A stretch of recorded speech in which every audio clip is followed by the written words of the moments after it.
Bon, alors on est avec Alain Ravérol. Alors ça fait un petit moment qu'on se connaît en fait. Je calculais la dernière fois, on s'est rencontrés dans un petit bled il y a au moins 20 ans.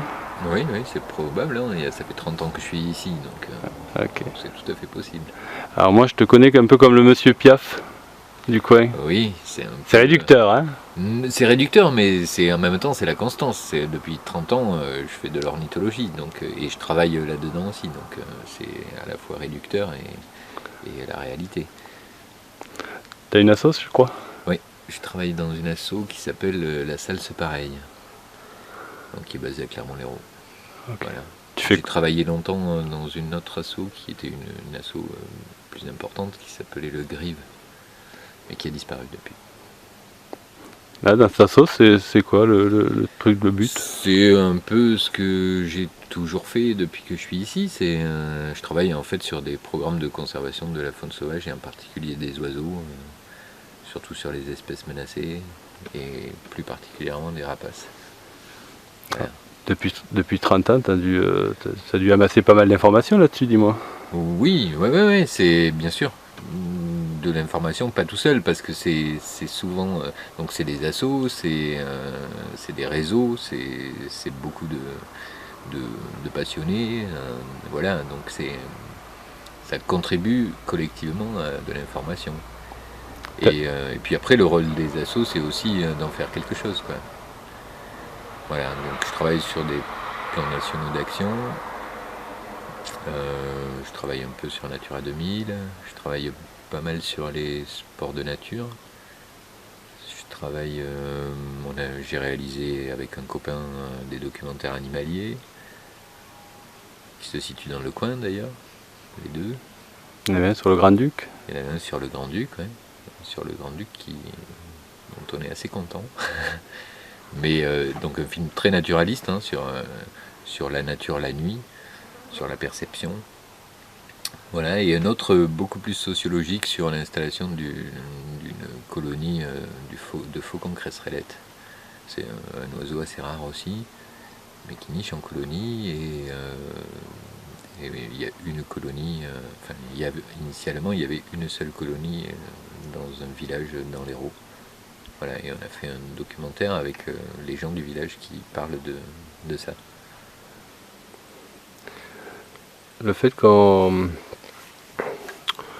soit de plus en plus un peu la banlieue de Montpellier, ça t'évoque toi quoi? Ça m'évoque quoi? Ça m'évoque des choses. Bah, il y a plusieurs choses. Le fait qu'on soit ou qu'on soit devenu, qu'on devienne la banlieue de Montpellier, ça veut dire banlieue, ça veut dire banlieue. Ça veut dire, c'est connoté en tout cas. Ça veut dire que des gens, le nombre de gens qui vivent dans un endroit donné, il augmente. Et du coup, que ces gens-là, il faut leur donner, il faut leur trouver des espaces pour se loger, des endroits où ils vont travailler, et voilà. Et là, c'est un peu la caricature. C'est pas seulement une caricature, hein, d'ailleurs. La première réalité, c'est l'explosion de la superficie des villages. Et les villages, ils ont explosé en superficie sans proportion. Enfin, c'est pas proportionnel au nombre d'habitants, quoi. Le même nombre d'habitants consomme 3 ou 4 fois plus d'espace qu'il y a 20 ans. Le système des lotissements, pour moi, c'est une horreur absolue, quoi. C'est une horreur absolue. Oui, même y compris dans le mode de vie, quoi. Ces trucs où on est enclos, sans contact avec son voisin, on prend sa bagnole pour aller faire ses courses et pour aller bosser. Et voilà, donc les villages, il y en a beaucoup qui ont perdu un peu de leur âme, de leur vie sociale, et c'est pas la seule raison, hein, les lotissements, mais ça en fait partie. Et en plus de ça, on bouffe un espace phénoménal, quoi. Alors, avec les lotissements, on consomme d'abord d'ailleurs des espaces qui sont des espaces de production agricole. La vallée de l'Hérault, elle est assez fertile. si on y met des ZAC à la place, bon, ma foi. Alors, justement, elle s'appelle comment déjà la ZAC qui est après les Tannes Basses? C'est, La salamane. la Salamane. La salamane, voilà, c'est un peu, c'est une image du modèle qui satisfait à court terme les décideurs. C'est-à-dire que grosso modo, il y a des grosses boîtes qui font miroiter aux décideurs un peu de travail pour des gens. Voilà, ils vont consommer 30 hectares. On nous dit il va y avoir tant d'emplois et on prend. c'est marrant parce que je me suis. C'est une info que j'ai eue par l'ANPE, en fait, la centrale sec de Super U. C'est pour l'ANPE, ça a été 25 emplois. Oui. Sur 290, parce qu'en fait, il y a plein de gens qui sont venus d'une ancienne centrale sec qui était à Lansargues, je crois. Oui, de toute façon, ces trucs-là, enfin, mais on le voit, on le voit sur tous les dossiers, par exemple, tous les dossiers qui sont soumis à enquête publique. Vu la préoccupation des gens, c'est naturel, hein, le fait d'avoir du boulot. Si c'est la première préoccupation des gens, il faut a priori que l'on puisse dire que ce que l'on va détruire, c'est pour trouver du travail aux gens. Voilà. Le problème, c'est que là, tu dis un chiffre, les élus nous en ont donné d'autres, ils sont complètement différents, évidemment. Ce qui est complètement loufoque pour moi, par exemple, c'est que sur un projet comme la Salamane, il y a des études avant. Ces études, par exemple, il y a nécessairement des études d'impact sur l'environnement. Comment ça va se passer pour l'eau?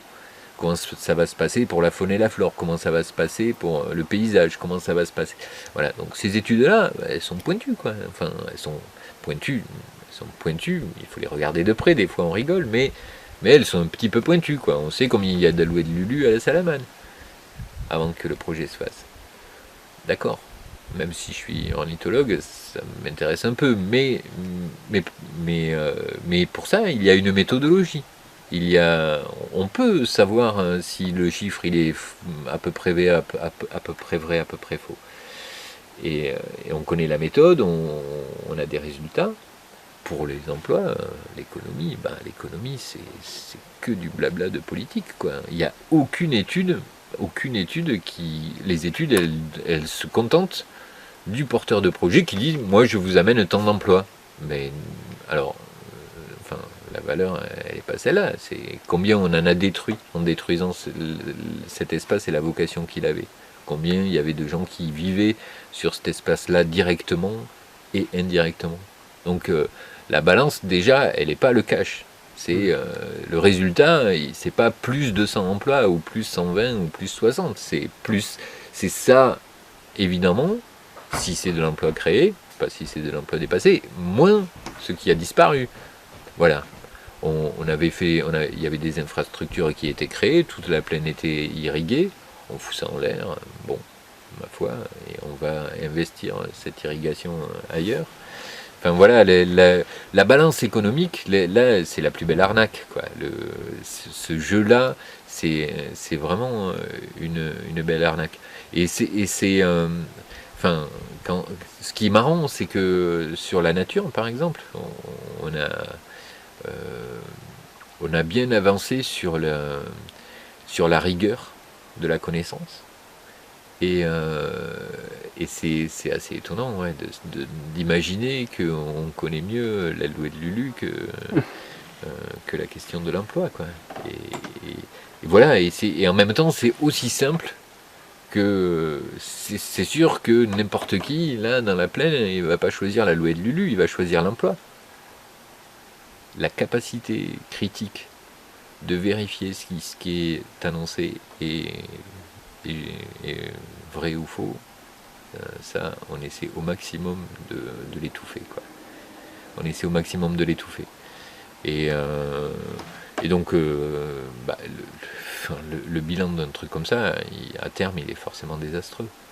Et en même temps, on a une somme de règles du jeu qui fait qu'on devrait pouvoir, avant de dire on le fait, avant de le faire concrètement, un minimum le remettre en question et voir si c'est vraiment intéressant pour la collectivité. Mais là, c'est déjà déterminé avant, quoi. C'est déjà déterminé avant. Il suffit de dire, le gars, il amène tant d'emplois. Bon. Personnellement, je connais bien l'Espagne et les Espagnols. Clermont-Lérault, j'ai discuté avec des Espagnols. Ils bossaient sur le chantier de Système U. Donc, mais enfin, c'était pas les Espagnols installés depuis des années chez nous. C'est des entreprises. Voilà. Le résultat, c'est que au travers de projets comme ça où les pouvoirs publics disent c'est la solution, voilà, c'est la solution à la crise actuelle, c'est une des solutions comptables immédiates, éventuellement pour le bureau de vote, mais pas pour la société. Et si on additionne toutes ces surfaces-là, le modèle économique que c'est, enfin, c'est tout faux, quoi, entre les transports, enfin, et puis c'est un paradoxe, c'est vraiment un paradoxe, parce que c'est un peu comme la biodiversité. Il y a le discours, tout le monde est d'accord sur la biodiversité, mais il ne faut pas que ça nous embête. Il ne faut pas que ça empêche de continuer à faire comme on fait. Tout le monde parle des circuits courts. Voilà, mais les circuits courts, ça signifie quoi? Ça signifie que tu privilégies Système U ou que tu privilégies les agriculteurs locaux et les facilités pour qu'ils vendent leurs produits à proximité? Ou est-ce que tu favorises une agriculture où le gars il récolte, il met en gros volume et il envoie ça sur des camions? Donc qu'est-ce que tu facilites? Bah là, on préfère faciliter un Système U au circuit court, mais par contre, on parle des circuits courts. Voilà. Toi, ton constat là, quand même, toi qui vis avec les gens, on a parlé des institutions, de tout ça, des projets, mais au final, quand même, ton constat, il est quoi? Mon constat actuel, ouais. Il est assez noir. Il est assez noir parce que même s'il y a un peu plus de faucons, mon constat il est noir parce que tout nous dit que le modèle économique il est archi destructeur. On continue comme ça, et en même temps dans une société où tout le monde a la préoccupation abstraite, et en même temps où on est complètement déconnecté on est déconnecté de la nature.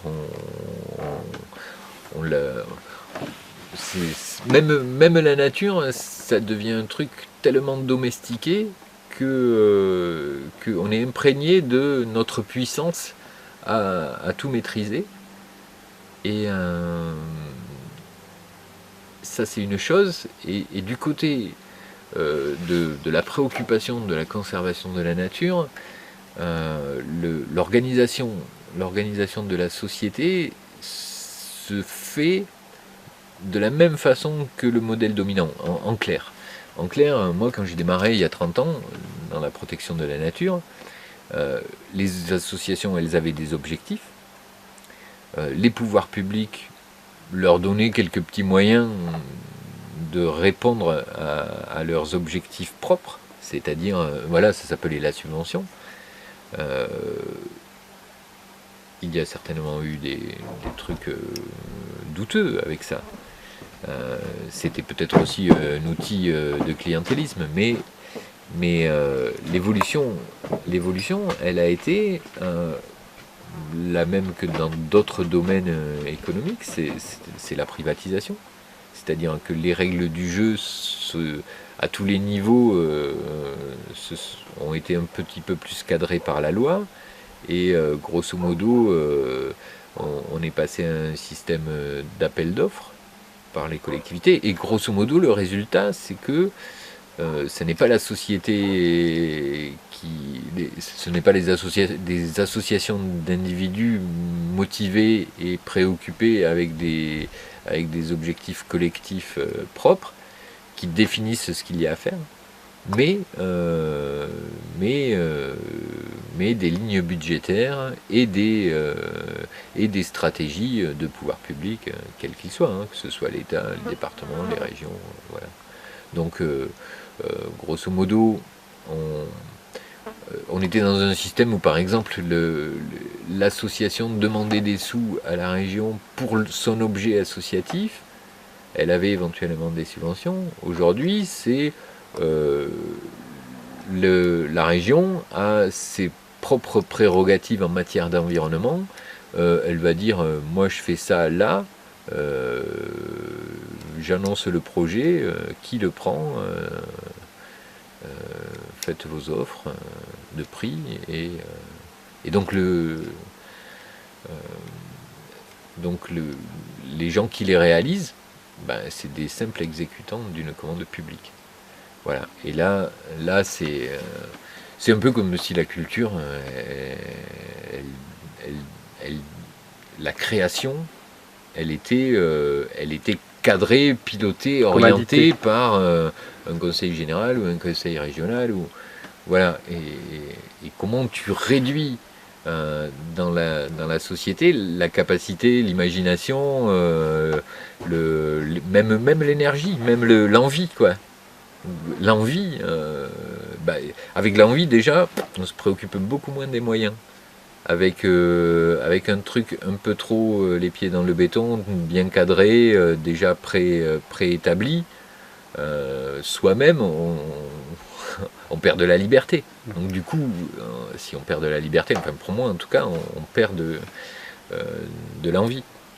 Et voilà. Et ça se passe pas qu'un environnement, mais un environnement, sur les questions d'environnement, c'est flagrant. Alors il reste malgré tout, comme c'est un domaine très vaste, il reste malgré tout de la place à la passion. C'est-à-dire que la découverte, l'émerveillement, on y a toujours accès.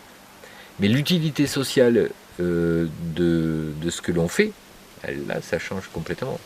Soit on devient soit des fournisseurs de connaissances, de données, et on perd complètement le sens de pourquoi on a acquis cette connaissance et ces données. Par exemple, il y a un autre truc, tu as parlé de Natura 2000, mais il y a un autre gros mot dans les histoires de nature, c'est les SNIEF. Les SNIEF, ça veut dire zone naturelle d'intérêt écologique, faunistique et floristique. D'accord ?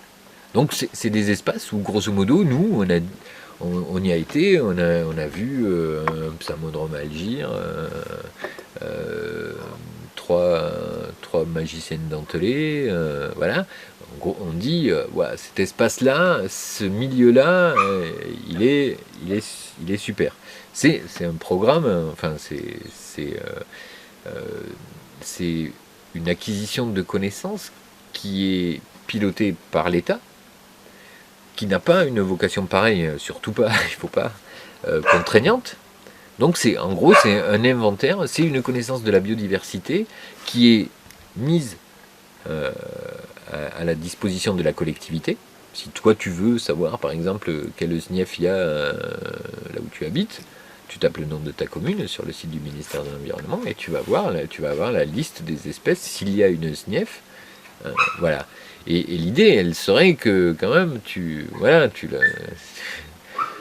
elles disparaissent pas, mais il faut en tenir compte dans les aménagements. Oui, d'accord, mais voilà quoi. Grosso modo, le résultat, c'est on sait ce qu'on va détruire. Après, à empêcher de détruire. Il y avait une SNIEF à Salamane. Non, à la Salamane. Non, la Salamane, au niveau écologique, c'est pas un spot, quoi. C'est évident que la monoculture de la vigne, c'est pas. Il y avait des choses, hein. Il y a forcément des choses. Il y avait des choses intéressantes. Il y a forcément des choses, mais là aussi, est-ce qu'il faut protéger qu'une espèce emblématique ? Enfin, pour moi, il faut faire gaffe à tout. Effectivement, ça a des valeurs différentes. Mais enfin, même si je suis ornithologue, ma préoccupation sociale, elle n'est pas que les oiseaux.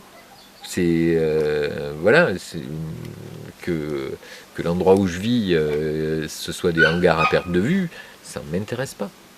Ça m'intéresse pas. Et ça m'intéresse pas, surtout si je sens que en plus il y a une grosse tromperie sur l'intérêt que ça peut avoir pour la collectivité, quoi. J'ai entendu dire qu'un élu avait parlé de Khmer vert en parlant ça en dit long sur le. Oui, mais alors oui, ça en dit long. Enfin, moi je trouve ils sont inquiétants. Hein, ces personnages-là, ils sont inquiétants parce que il y a Khmer vert, il y en a un autre qui dit souvent, qui parle souvent d'ayatollah de la chlorophylle. Voilà, ça fait légèrement plus poétique. Mais grosso modo, les actes terroristes dans le coin, on n'en a pas beaucoup vu. Hein. Enfin, voilà, c'est complètement étonnant, complètement décalé. Et c'est vrai que la grosse difficulté, c'est que quand on s'intéresse à la nature et à la conservation de la nature, c'est bien évident que on devrait être là quand il y a un espace de nature qui est menacé. Oui. Et donc, on est coincé. On est de toute façon coincé parce que ce soit pour ton jardin ou un peu au-delà de ton jardin, si tu veux préserver un espace de vie, tu vas te heurter à ceux qui envoient les bulldozers ou je ne sais quoi. Et est-ce que c'est du terrorisme de dire oh là attention, enfin pas si vite quoi, pas si vite, pas si fort, pas si prenons le temps de réfléchir. Voilà, et c'est oui. Bon, mais voilà. En même temps, enfin, c'est complètement, c'est rigolo. Moi, ça me fait sourire, ça me fait rire jaune, mais en même temps, c'est inquiétant parce que ça situe leur niveau. Ça situe leur niveau. Moi, ça m'est arrivé de me faire traiter comme ça. Ça m'est arrivé, mais enfin. Ils ont surtout pas pris le temps d'écouter mes préoccupations. C'est juste le fait de dire ouais, mais moi je vois pas la chose comme ça. Déjà ça pose un problème. Et je pense aussi, alors il y a peut-être, c'est malgré tout, on parle de société des experts. C'est vrai que les naturalistes on a avancé dans la connaissance. Que simultanément, malgré l'hypocrisie ambiante et comment on peut contourner les choses, on a posé des règles de conservation de la biodiversité. Et donc, effectivement, on est... si on se préoccupe, c'est pour ça que j'avais une vision noire tout à l'heure, si on a les moyens de se préoccuper de l'intérêt public et donc de la conservation de cette biodiversité, on a aussi des outils juridiques pour dire... halte là, vous vous êtes engagé à faire ça, c'est ne pas respecter votre engagement. Ça veut dire qu'il faut avoir du temps disponible pour le faire. Et donc c'est vrai que entre la connaissance, la compétence et les outils que l'on a, on peut être embêtant. On peut être embêtant, en tout cas, on a un minimum de capacité à stopper l'emballement ou à freiner l'emballement légèrement. Et oui, ouais, voilà, mais enfin, est-ce que ils en ont tous envie dans les discours de la démocratie participative et du contre-pouvoir? Voilà, sauf que quand il est un peu sérieux, oula, ah mince, là non, on a dû faire une erreur quelque part. Mais le problème, c'est que ça va assez loin, parce que moi j'ai vu une autre évolution. Je suis un peu alors, je suis vraiment pas terroriste. C'est quelque chose. Je confirme. Ouais, c'est quelque chose qui m'est un peu étranger dans la. Mais enfin, autant il y a presque une envie de l'être. C'est-à-dire que la chose elle est tellement grotesque que tu dis si la parole, la discussion, le débat, ils suffisent pas et que on se moque à un tel point de toi, comment tu fais? Donc, voilà, bon, mais en même temps, moi, ça m'est complètement étranger. Je suis trop. Enfin, oui, je suis arrivé ici en tant qu'objecteur. Je suis pacifiste de base et voilà. Mais l'évolution que j'ai vue, par exemple, c'est. Ouais, je crois que je suis légaliste. Et je connais un peu les institutions et comment la théorie de la démocratie, les règles du jeu, l'état de droit et tout ça. Et ce qui était il y a 30 ans, par exemple, le préfet et les services de l'État sont un peu les gardiens de la légalité de l'acte public. Aujourd'hui, c'est plus les élus locaux ou les élus régionaux ou départementaux qui ont peur du préfet, c'est le préfet qui a peur des élus. Et ça veut dire quoi? Ça veut dire que la loi nationale, elle subit la pression pour son application des soi-disant personnes élues qui, au travers de ça, disent oui, mais nous, on est élus, c'est nous qui avons toutes les cartes en main pour réaliser ce pourquoi on a été élu. Oui. Et en même temps, c'est totalement fou, parce que ce sont eux-mêmes, c'est des élus, les députés, ce sont eux-mêmes qui créent les lois. Mais s'ils contreviennent aux lois, il n'y a plus personne pour leur dire là, vous n'êtes pas dans les clous.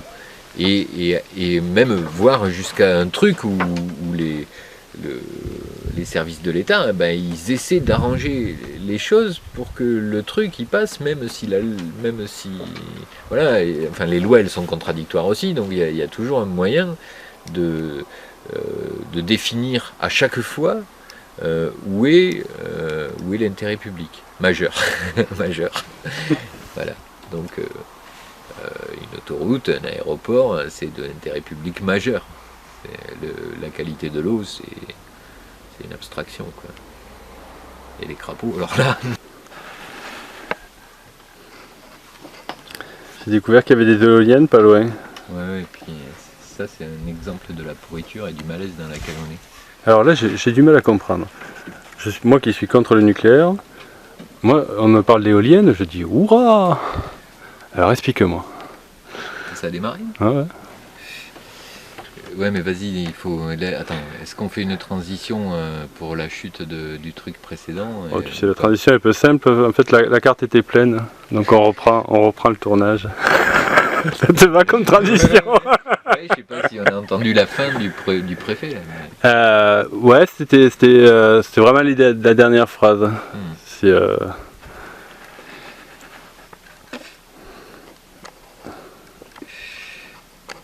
ouais, j'ai remarqué qu'il y avait des éoliennes qui avaient poussé. Tu as remarqué qu'il y avait des éoliennes qui avaient poussé. Et tu poses cette question à un écologiste. Mais parle-moi, moi je suis contre les centrales nucléaires, tout sauf les centrales nucléaires. Il y en a 435 dans le monde, assez pour se faire péter la gueule tous.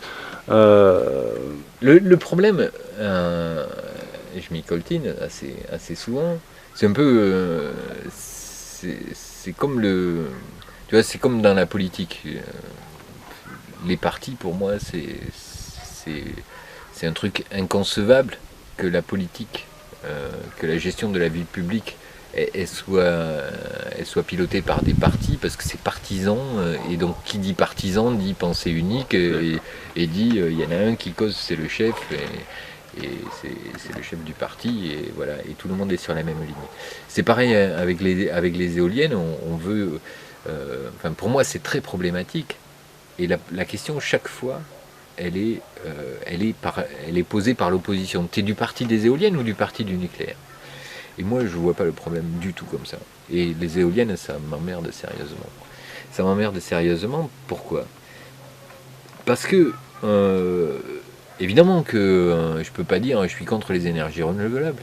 Ça me pose aucun souci. Mais de la même façon qu'en agriculture, je préfère les circuits courts, je préfère les énergies renouvelables à l'échelle individuelle. Ou, alors, si c'est industriel, en ne bousillant pas des espaces supplémentaires. Par exemple, tu as des panneaux solaires. Où est-ce que tu vas poser ces panneaux solaires? Tu vas bousiller 10 hectares de terrain agricole en plus? Ou tu les mets sur l'hangar de la Salamane? Moi je dis, il y a assez de hangars de la Salamane pour mettre des panneaux photovoltaïques. Et là, on va en produire de l'énergie. Mais il faut se donner les moyens de ce choix-là. Et là, les dés, ils sont pipés. Ils sont pipés par les industriels d'abord, qui sont des lobbies, et qui, avec l'argent, peuvent tout obtenir. En clair, par exemple, tu as un projet à Aspirant. Avant ce projet-là, il y avait une volonté de la collectivité de protéger les captages. Ils organisaient ça sur les terres agricoles et autres.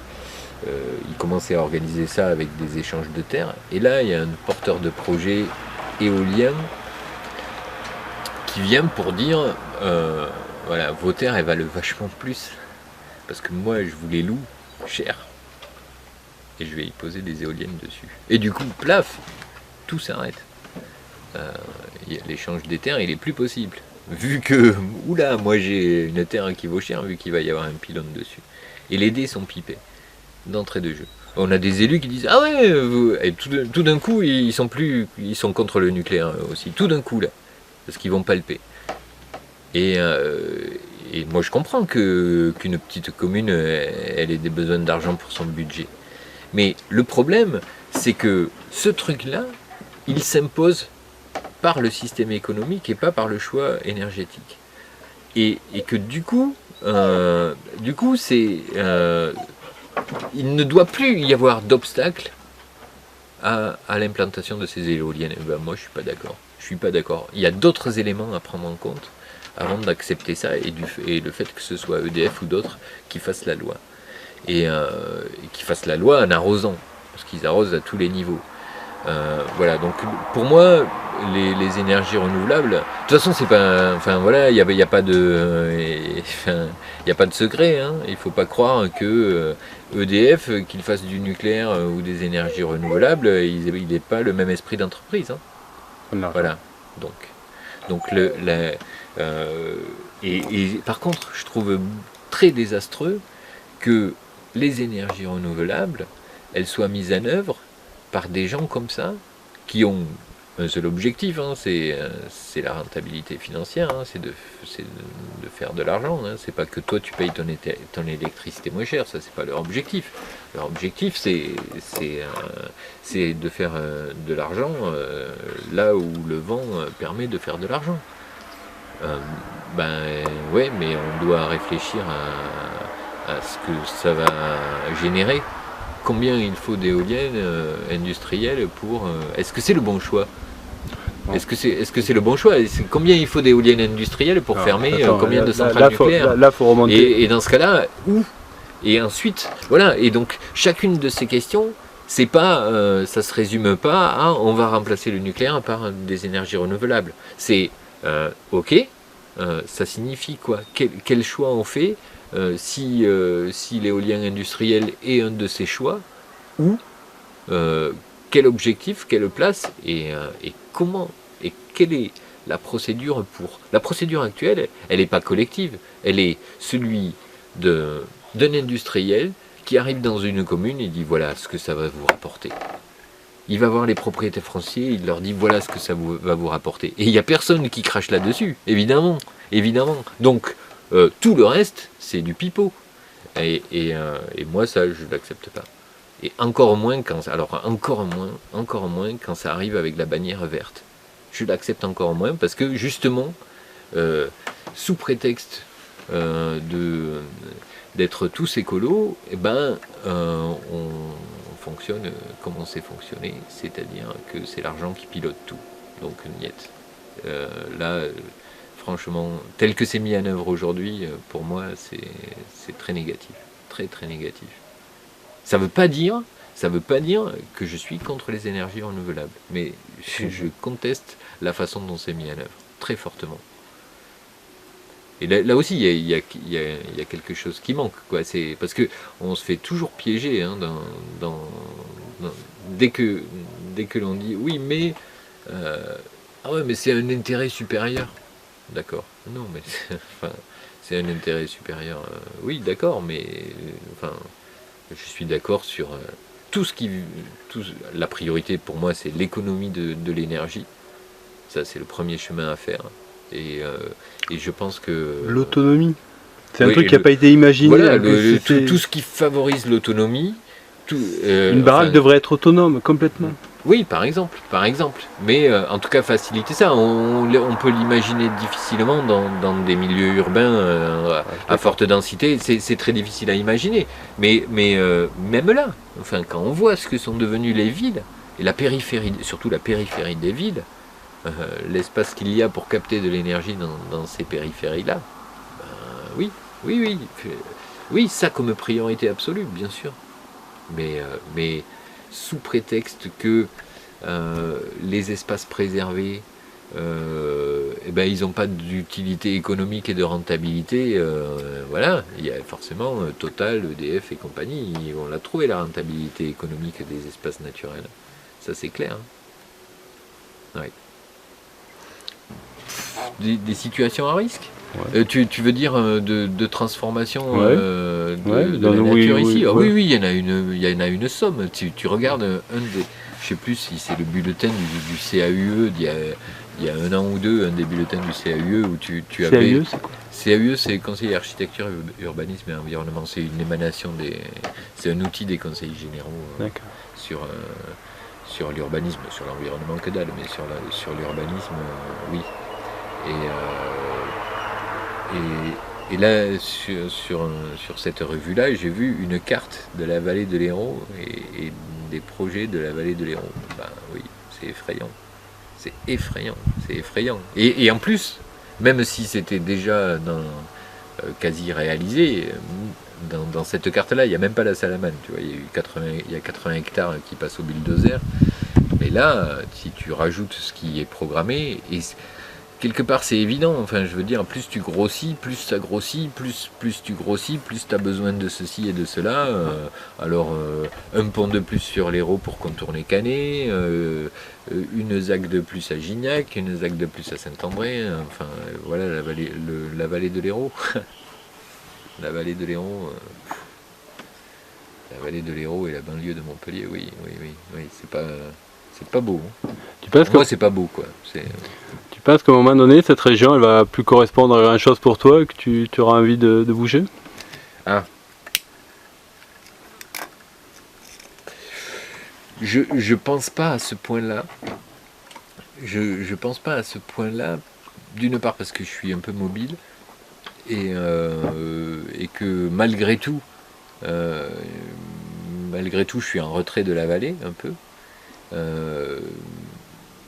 J'ai déjà beaucoup de mal à aller sur le littoral, j'y vais quasiment pas. Pour moi, c'est infranchissable. c'est infranchissable. Le Larzac, il est juste dans mon dos. Donc non, je suis pas encore. Et je pense que voilà. Si j'avais 20 ans, je sais pas. Mais aujourd'hui, non, c'est pas. Il y a plein de choses qui m'inquiètent, mais elles sont humaines et valables partout. Et le Mont Blanc, c'est pas franchement plus folichon, et pourtant c'est le Mont Blanc, quoi. Donc non. Moi je suis un résistant et où que tu sois, il y a des choses auxquelles il faut résister. Voilà. Là pour l'instant ça va bien ici. Ouais, ça va bien ici. Mais en même temps, j'ai bien envie qu'il y ait une énergie collective qui soit un peu plus globale sur le regard de ce qui se passe et comment ça se passe et qui fait quoi et pourquoi. Des fois, on a l'impression que cette énergie, elle a eu lieu, mais qu'elle a été usée. Ça, je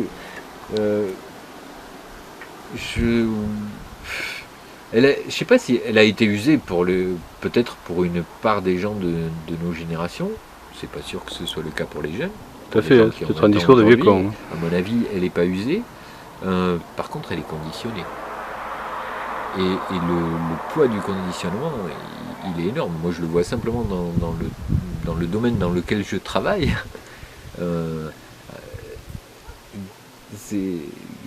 Quand j'ai démarré, c'était même pas un travail, ça n'avait pas un sens de travail, quoi. C'était, oui, d'ailleurs, mes parents, ils n'ont toujours pas compris le sens de ce travail, puisque ça me fait un peu vivre. Mais non, qu'est-ce que je produis? Bon. Mais ce qui est clair, c'est que l'organisation, par exemple dans la protection de la nature, il n'y a plus de protection de la nature. Il y a une administration de la nature avec tous les outils juridiques qui se sont mis en place. Et du coup, forcément, quand on a 25 ans aujourd'hui dans ce travail-là, on est un élément de cette administration de la nature et le sens, il est complètement différent. Et effectivement, et le conditionnement, il est différent. Moi, la hiérarchie, j'ai refusé l'armée. Dans le travail, j'ai refusé la hiérarchie. Quand la hiérarchie s'est mise en place, je suis parti. J'accepte une hiérarchie sans problème, mais si elle va de soi, quoi. Si elle va de soi. Pas si elle est dans des colonnes et dans des lignes, pas si elle est dans une case, quoi. La hiérarchie, je l'accepte autant que le partage. Et surtout dans le partage du sens. C'est-à-dire le sens de ce que je fais, je veux avoir mon mot à dire.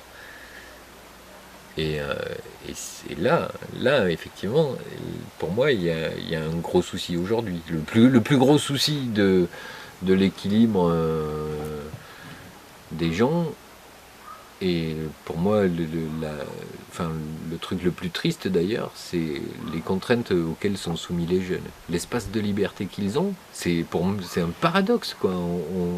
On se vante d'être des pays de liberté, et moi j'ai l'impression que des gens qui ont 20 ans aujourd'hui, mais ils ont infiniment moins de liberté que moi il y a 30 ans. Infiniment moins. Et ça, c'est inquiétant. Voilà. Même si virtuellement il y a beaucoup plus de liberté, mais effectivement il y en a beaucoup moins. Et ça, ouais, ça c'est un truc pas très positif encore, mais oui. Pour finir, c'est quoi ta prochaine balade? Ma prochaine balade,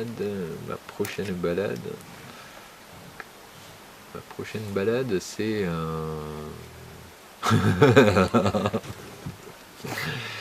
c'est sur un pylône émetteur pour aller aider des copains, faire l'acrobate. C'est souvent Mourez.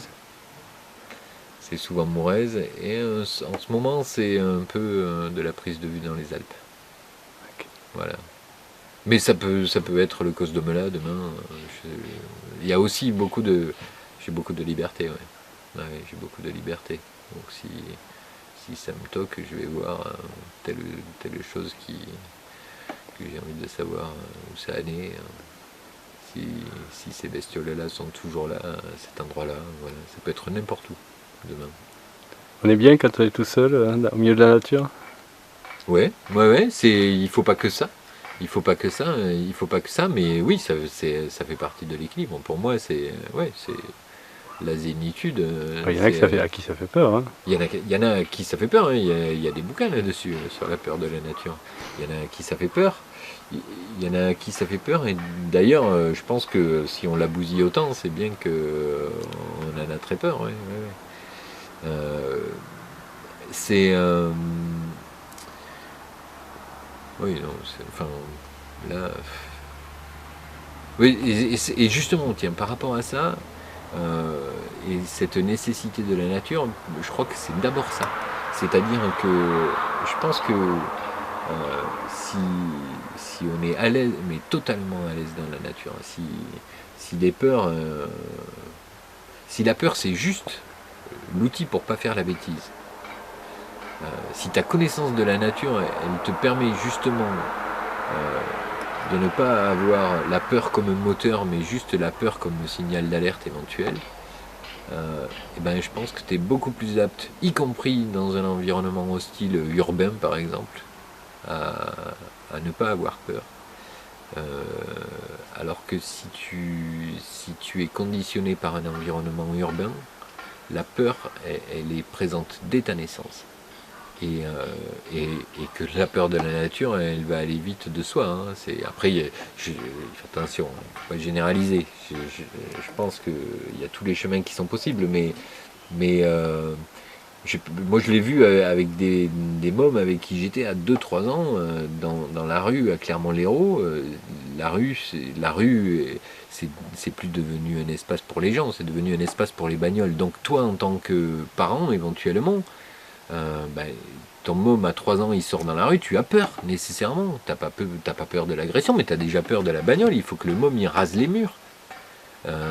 Donc voilà, pour moi l'urbain c'est ça, c'est d'abord tu es un enfant, ton espace de liberté il est contraint par la peur qui t'environne de ce qui peut t'arriver, et donc ton espace de liberté à la rigueur il est dans les 4 murs de ta piole.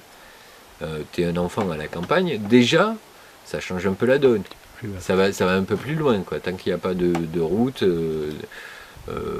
les raisons d'avoir peur, elles sont moindres, et ainsi de suite. Et ouais. Ouais, une conclusion, c'est que je pense que faut pas hésiter à essayer de titiller son propre émerveillement et sa tranquillité, et à la chercher dans un espace qui nous convienne. Voilà, moi je suis le bord de la mer, c'est pas tout à fait ça. Par contre, me percher sur un caillou, oui.